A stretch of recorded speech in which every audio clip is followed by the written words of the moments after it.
vraies voix Sud Radio, ça fait du clic sur les réseaux sociaux. Et c'est avec Félix Mathieu. Bonsoir Félix. Bonsoir tout le monde. Et le Rassemblement national qui pourrait bien présider le groupe d'études sur l'antisémitisme à l'Assemblée nationale, et ça suscite une levée de boucliers. Aussitôt la nouvelle annoncée, elle a suscité plusieurs tweets indignés de la part notamment du président du CRIF, Yonatan Arfi. Un groupe d'études sur l'antisémitisme à l'Assemblée nationale présidé par le RN. Si cela devait arriver, jamais le CRIF et les institutions juives ne participeront à cette mascarade. Ce serait une ineptie, une manipulation inacceptable, écrit Yonatan Arfi, et le président du Conseil représentatif des institutions juives de France poursuit.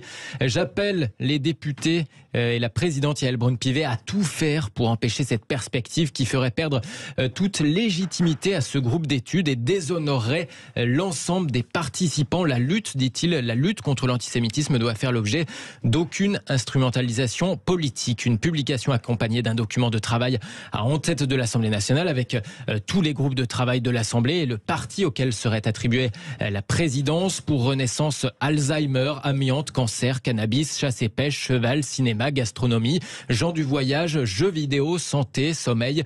Pour la France insoumise, l'Arctique, l'Antarctique, discrimination, exploitation agricole, forêt, filière bois, illettrisme, logement. Pour LR, on a l'autisme, les chrétiens d'Orient, le commerce, l'artisanat, l'enseignement privé. Pour les socialistes, la démocratie participative ou encore la santé mentale. Enfin, pour les démocrates, la fin de vie, les maladies rares, le spectacle vivant, le thermalisme. Mais donc pour le RN, et c'est là que ça devient intéressant, l'adoption, l'antisémitisme, la Camargue, la souveraineté numérique, la francophonie, le sida, la sécurité routière, le transhumanisme ou encore la vigne et les vignerons. Autant vous dire qu'il y en a deux dans cette liste qui font réagir dans ces groupes de travail du RN, l'antisémitisme, mais aussi le sida, avec des internautes qui se souviennent forcément des frasques du fondateur du FN, Jean-Marie Le Pen. Je ne dis pas que les chambres à gaz n'ont pas existé. Je n'ai pas pu moi-même en voir, mais je crois que c'est un point de détail de l'histoire de la Deuxième Guerre mondiale. Le sidaïque est contagieux par sa transpiration, ses larmes, sa salive, son contact. Le personnage en question a cru devoir dire que c'est parce qu'il était juif qu'il avait été expulsé. Ça ne se voyait pas ni sur sa carte ni sur son nez, si j'ose dire. Alors parmi les autres réactions, ce tweet, le RN, successeur du FN, connaît extrêmement bien la question de l'antisémitisme pour avoir été créé par des antisémites notoires, des collaborateurs, écrit l'avocat Julien Ben-Simon. Apprendre que ce parti présiderait ce groupe d'études de l'Assemblée me met en rage. Toutes les digues sautent, ajoute cet avocat au barreau de Paris. Les réactions indignées de ce type pleuvent depuis que la radio juive RCJ a publié en premier l'information tout à l'heure.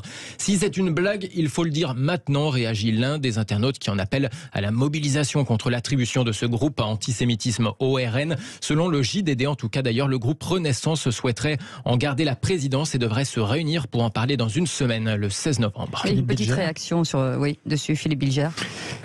C'est... Comment dirais-je, c'est un sujet délicat et je vais essayer de parler sur la pointe de l'esprit, si j'ose dire, parce que il est évident que le RN ne sera pas, n'aura pas ce groupe, mais est-ce qu'on a le droit de dire qu'il y avait les délires historiques et racistes du père?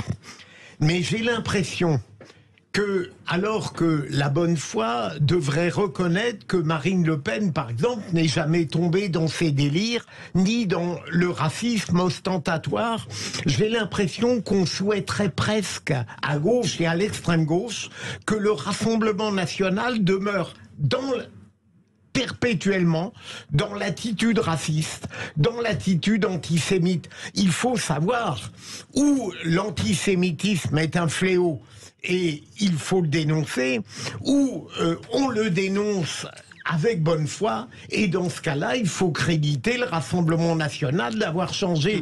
J'en ai par moments par-dessus le cerveau de ces procès permanents, comme si on avait besoin structurellement et de manière permanente d'un bouc émissaire. Pardon d'avoir été un peu long, ma chère Félicité. Une réaction. L'antisémitisme est un poison, un fléau, d'où qu'il vienne. Et il peut venir de différents endroits, ça c'est certain. Le fait qu'il reste dans notre pays un courant politique d'extrême droite qui nourrit encore cet antisémitisme, c'est le cas.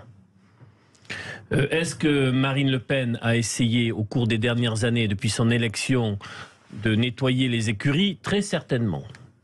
Pour autant, j'ai le sentiment que la période à venir va être un nouveau moment de clarification sur ce parti politique, avec quand même des sensibilités qui s'y confrontent, et avec, pour certaines d'entre elles, le fait de pouvoir peut-être assumer de revenir aux fondamentaux. Vous dites que c'est trop tôt, c'est ça? Il faut attendre... Ah, il va y avoir une clarification. Je pense que là, la période... Jordan Bardella, peut-être, peuvent changer les choses. Quand on lit un peu ce qui est donné sur la période qui vient, on voit qu'il y a des sujets, il y a des enjeux et des tensions internes. Sébastien Ménard, rapidement, parce qu'il faut qu'on passe à la suite. Ce qui est certain, c'est que c'est beau, et pour quelque part abonder dans le sens de Philippe, c'est beaucoup plus facile d'ostraciser le Front National. Je n'en suis pas, je préfère le préciser, et je les ai toujours moi-même combattus, en tant qu'élu local, en tant que responsable associatif ou entrepreneur.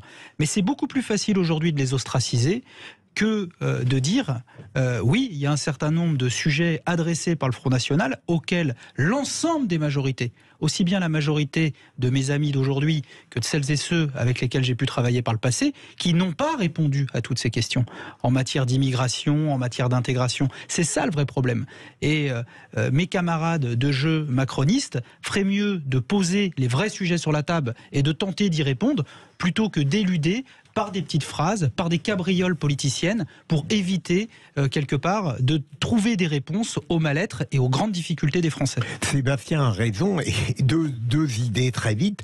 Aujourd'hui, lorsqu'on développe le point de vue qu'on développe, il faut préciser, ce qui est terrible de passer sous des fourches codines en matière de liberté d'expression, préciser qu'on n'est pas au Rassemblement national. Deuxième élément, Olivier, est-ce que je n'ai pas l'impression que l'antisémitisme aujourd'hui soit dominant à l'extrême droite? Je le verrais plutôt venir d'ailleurs. Mais bon... de l'extrême gauche. Oui. Appelons un chat un chat. J'ai dit d'où qu'il vient. Oui, c'est vrai, vous l'avez dit, avec votre honnêteté habituelle.